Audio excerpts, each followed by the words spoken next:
Okay, so this is the last bit of kit that we're going to check. This is the full mass pack, which has got all the items of equipment we need to deal with the trauma. So opening the bag, ordinarily be zipped up, just pull on these two toggles, we'll open the bag fully, and then it exposes the main mass pack and also the oxygen cylinder we've got in there.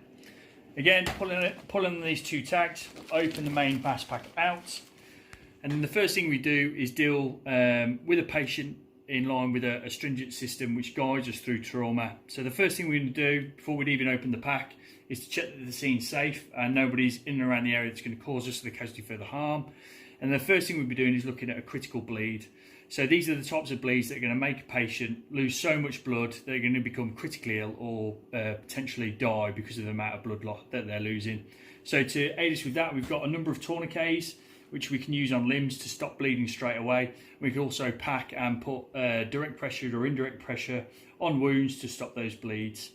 Moving on to the next bit, once we've done that, we need to clear, check and control, or check, clear, control rather, any airway. And this is the A part of the mass pack.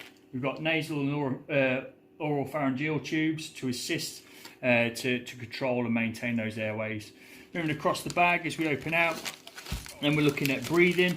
So we check the rate and the volume of the person's breathing itself. And then we've got items of equipment in there. We've got Nightingale and Russell chest seals, which will help us maintain any sort of penetrating chest wound or seal any sort of penetrating chest wound that might be on the chest. The final one is C, which is circulation, and that'll help us with other bleeds. And as we go through the system, that'll help us treat sort of like any sort of other wounds, smaller injuries.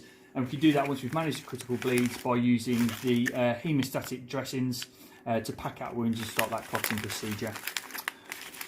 Once we've treated a patient and dealt with their injuries as best as we can, what we'll do is we'll compile what we call an at-mist handover package for ambulance staff.